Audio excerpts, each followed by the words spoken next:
Gerri. I lived in a house at 9949 Highway 62. When I first moved in 2000, I had a child that was probably 3 or 4 months old. But this particular house was built by the Coburns back in 1978 or 79. Nice brick 2-story home. I didn't think anything of the fact that it could possibly be haunted, so I never even thought about that. No one ever died in the house that we know of, but Mauriceville is a little town that is somewhat got a history of organized crime. So, I mean, they would bring bodies out there and put them in various places or dump them in various places out in Mauriceville. My husband at the time, he's now my ex-husband, would always make jokes about a lady named Matilda. We have the cat ball and the EMF reader up there. Matilda, if you're with us, can you touch one of these devices? And when Hunter was like, I guess 5 months old, if you walked up the stairway and you held him on your shoulder, he would always smile and wave at somebody or put his hands up and start laughing at something behind him. Matilda, you can follow me up these stairs if you'd like.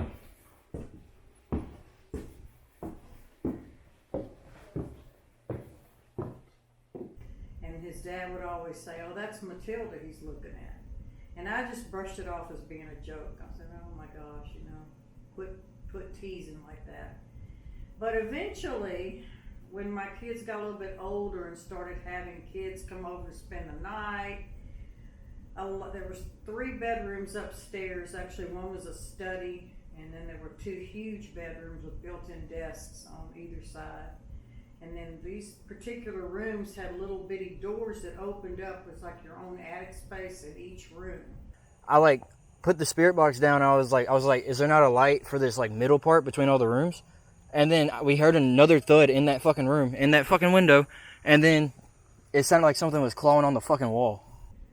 And one of my sons was a skateboarder, Brian. And his room was on the far right end of the house. And his friends would always come down the stairs and tell me, "Man, we're hearing noises, it's scary up there, blah, blah, blah." Well, one particular night, they had a little slumber party, these guys, these kids, and they were in this big closet and they moved the TV in there. And they kept hearing the little door open to the bedroom. It was like a little small door and it would just open. They would go close it, go back to bed, it would be open again. Same thing would happen in the other bedroom. But the worst thing that ever happened was I was sitting downstairs and Hunter and his friend that spent the night were upstairs. And I was in the den watching TV and there was a dining room behind me and they had candlesticks on it. 2 of the candlesticks flew across the room, broke in half, snapped in half. There's no way they could have. They just hit the ground, snapped in half. And I freaked out, so I went upstairs to get Hunter and told him what had happened. And he said, "Mom, something weird's going on in this house."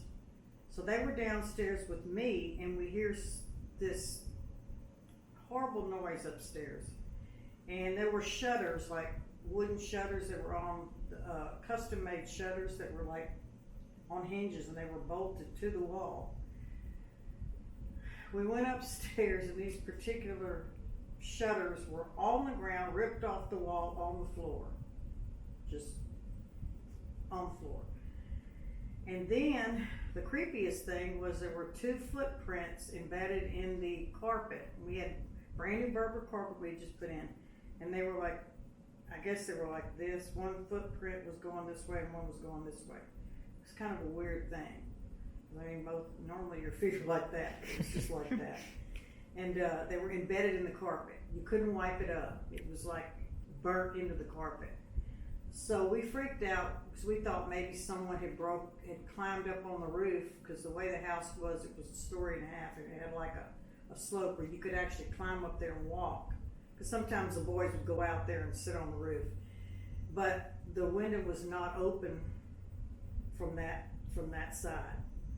So we called the sheriff, and the sheriff came out there, and he looked at the window, and he looked at the footprints, and he said, I know this to be true. That is not of this earth. That's not a human thing. And he looked out the window, and he said, you see that barn over there? And I said, yeah. I said, yeah, it's creepy. He said, that's the barn where they used to bring all the bodies back in the day. And if you were to go out there and dig around, you'd probably find guns and all kind of stuff buried in the ground. But anyway, he said there's no way anybody broke in. The window is still shut, and it had the little latches on it, kind of like, well, this one doesn't have. Yeah, see the latches? They were completely shut. They never were open from the inside. So whatever it was already in the house, and it wasn't human. And so anyway, the sheriff looked down, and he tried to wipe it up and shine a flashlight, tried to wipe it up. He says, these are completely in the carpet. It's not muddy footprints. So he just kind of looked at us and said, this is the creepiest thing that I think I've ever seen, but I believe this not to be human. And he left. I had a friend named Paula at the time, and she was spending the night, and she was on the downstairs couch laying there. I was trying to watch TV and stuff, and she kept hearing something. And I was in my room with the door closed, going to sleep, and she knocked on the door. She said, are you in the kitchen? Are you doing something in the kitchen? I said, I've been in the bedroom the whole time, and I'm not in the kitchen. She said, well, and we were the only two people there, because this is after the kids had all moved away and got married or whatever. She said, I hear something in the kitchen. So I got up, and I thought, well, maybe it's a varmint or something. And I'm scared of mice, but I went in there, and there was nothing in the kitchen, and the light was off, okay? So I went back in the room. I said, Paul, there's nothing in the kitchen. I don't hear anything. I'm going to go back to bed, blah, blah, blah. She said, I'm sleeping on the couch where she slept. Well, she put her shoes on the side of the couch. The next morning, we couldn't find her tennis shoes. Couldn't find her shoes anywhere. Well, guess what? They were in that same spot in that room where those two footprints were, and they were placed the same way. The tire shop next door will tell you that they've had creepy things happen to them as well, like strange stuff happening. In fact, your friend does your hair. Lindsay. Lindsay would probably tell you that because they live behind us, behind the barn. Yeah. And they said that they had dug up a bunch of old guns, real old guns. And then Hunter and his friend, which is her brother, took the guns and buried them on the side of my house at the time on Highway 62. I do remember times where me and Hunter were in Hunter's room, and we thought that you were calling our name, and me and Hunter stood at the staircase, and it had that thing that was on your mom's casket. And I remember standing there, and we're looking at you, and you're like, no, I didn't say anything, and all of a sudden the whole thing just goes and just starts swaying back and forth super fast. Oh, you're talking about the thing that was on her coffin that said Amazing Grace.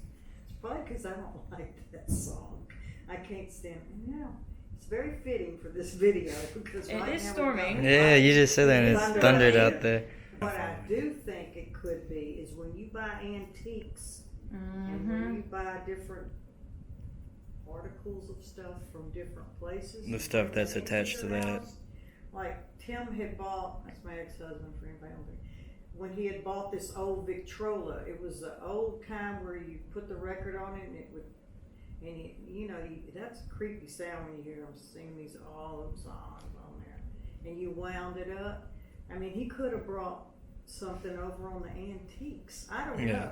But they say that. Because when I went to Tomball and went to the old barbecue place, it was haunted by the little boy because that used to be a pediatrician's office. And the little boy, and they've even got him on Ghost Hunters, has got this little boy on video, his old spirit.